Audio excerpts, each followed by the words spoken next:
What's up, my friends? Welcome to another Learn with Peng video. My name is James Santiago, and today we're going to talk about should you pay off your mortgage loan sooner.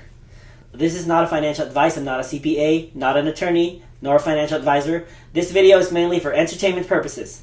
I don't want to waste your time. Let's get to the video. Should you pay off your mortgage loan sooner? This is a very personal question. Every situation is different.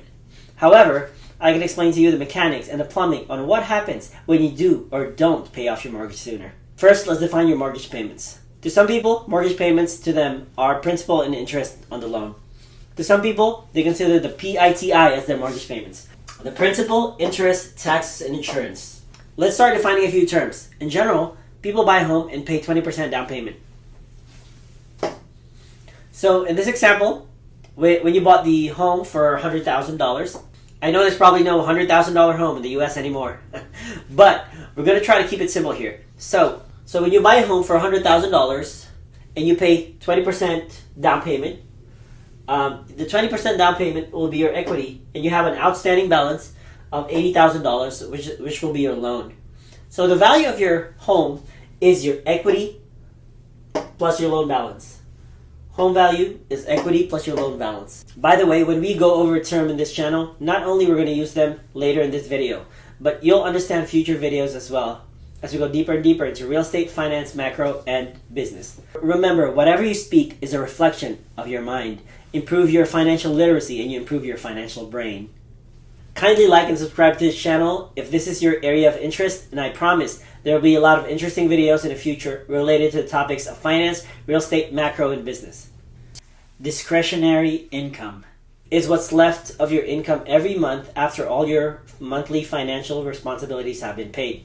This, I believe, is the only benefit of paying off your mortgage loan sooner instead of the full term of 15 or 30 years, whatever you got originally. You basically increase your discretionary income. In other words, there'll be more money left at the end of the month for you. Let's go back to the PITI. You're only eliminating principal payments and interest payments. You'll always have your property tax as long as your land sits as long as your property sits in a government land. And in most cases, you're still going to want to have your homeowner's insurance. Especially when you actually pay off your home. When we say your home is free and clear, that means your loan is paid off and you have 100% equity.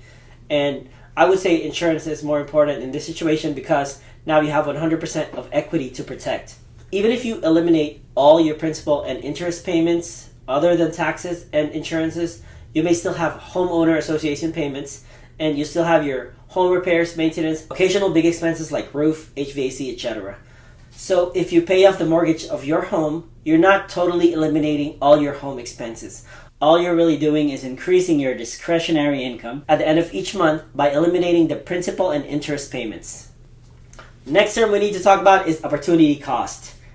Definition: the loss of potential gain from other alternatives when other alternative is chosen.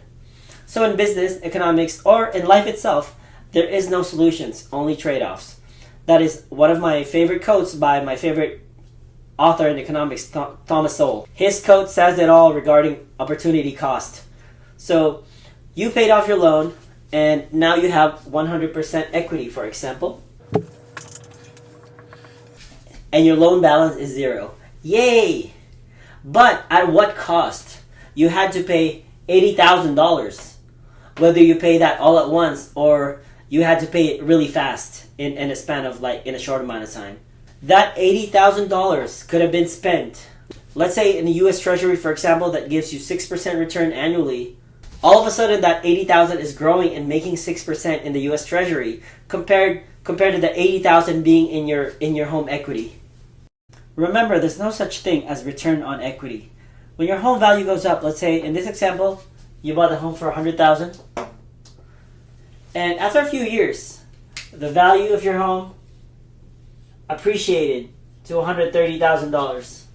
That $130,000 appreciation is on the home value, and it didn't matter whether you have 20% equity or you had 100% equity or 0% equity.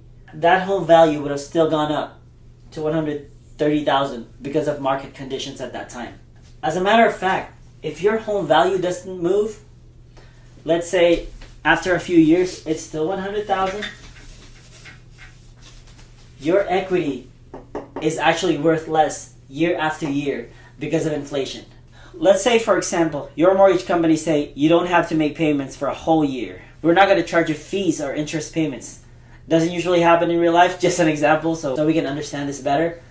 So no payment has been made in your $20,000 equity for a whole year, and you still have an $80,000 loan. At the end of the year, your loan balance is still $80,000. These are in nominal terms. Nominal means by name.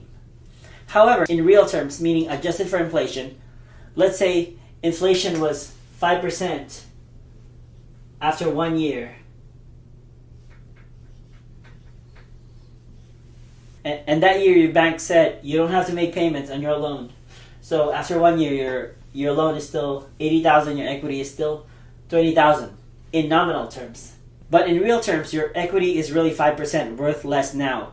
Your $20,000 equity now only has a buying power of $19,000, adjusted for a 5% inflation, which made you regress financially, even though nothing was really changed nominally.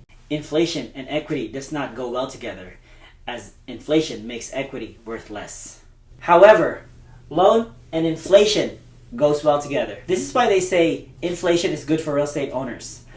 Your $80,000 loan in this example, adjusted to inflation of 5%, now this loan is going to be worth $76,000 adjusted for inflation, because inflation erodes debt just the same as it erodes equity.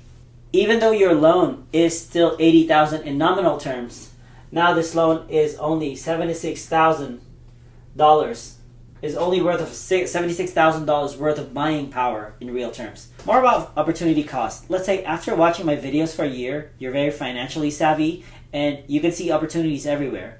You suddenly saw an investment opportunity that will yield you a whopping 15% annual return. But guess what? All your $80,000 is in your home equity because you decided that you're going to pay off your mortgage sooner. And real estate is an illiquid asset, meaning you can't just easily convert your $80,000 equity into cash. You'll have to go through cash out refinance, getting approved, paying the cost of the refinance with fees in order for you to get your cash out. And it takes time and you might not even get approved. So you'll most likely miss out on your 15% yield opportunity, and your $80,000 will most likely be stuck in your home equity. And like I said, there's no such thing as return on equity. This is the problem with opportunity cost. Any assets that's illiquid and you can't just convert into cash. They tie your money up, especially the ones that ties your money up forever, like 401ks. Ties your money up until you're 65 or something. That's basically near the end of most people's lives. Just like in a mortgage. The word mortgage originated from these words, which means engagement to the death. That's because you're tying up your money for 30 years, and in most cases, you'll also be at the end of your life by the time you finish paying that mortgage. So yeah, another reason why you shouldn't pay off your mortgage sooner is opportunity cost. Let me tell you a personal story. I became a registered nurse at 2012, and a typical story with new employees, the government is going to want to get you in their system. We have a 401k, and we'll match 6% of your contributions. So what good is all that if I can only use it near death? I don't think a lot of men even live past 65. I don't know why. So after 3 years of being an RN, I was probably 26, 27 years old. I learned about opportunity cost and I took all my 401k, and I didn't have 401k since. But that's my story and you could be different. Like I said, this is not a financial advice. Some say a benefit of your home being paid off free and clear is you won't likely be foreclosed. Not 100% true. You will still have your HOA and property tax payments, and if you don't pay those, they can still foreclose you. Which is worse, because if you lost on that foreclosure process on a free and clear house, you're losing 100% equity on that foreclosure. This is a problem with entitlement and an emotional attachment on a home. If you treat your home like it's mine, I'm the homeowner and this is my shit, your property taxes will always remind you that you're just a tenant of Uncle Sam. So let's recap. Why you want to pay off your mortgage loan sooner? To increase your discretionary income. Why do you want to pay the minimum payment on your mortgage payments or pay it as long as possible? Opportunity cost. Inflation erodes debt.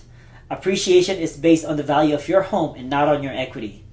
For asset protection purposes, it's harder to foreclose on a home with a loan on it, and if you do get foreclosed while your house is free and clear, you're losing 100% equity. Now, you're probably thinking, why will I get foreclosed with 100% equity? It's so much easier to pay just taxes and insurance. In 2008, during the GFC, Great Financial Crisis, people with homes that are free and clear lost their homes because they lost their jobs and they couldn't pay their property taxes and HOA. Well, I could just refinance. Well, it's not really easy to refinance when you don't have a job. Well, I could sell my home. Some of these people back in the GFC couldn't really sell their homes either because prices were falling from 2008 and didn't hit bottom till 2012. And on that 4-year time period, real estate was considered a toxic asset. Hope you learned something today. Check out my other videos related to real estate, finance, macro, and business right here. Keep learning and take charge of your own financial future. Be your own best financial advisor, even if you have one. I'll see you in the next video.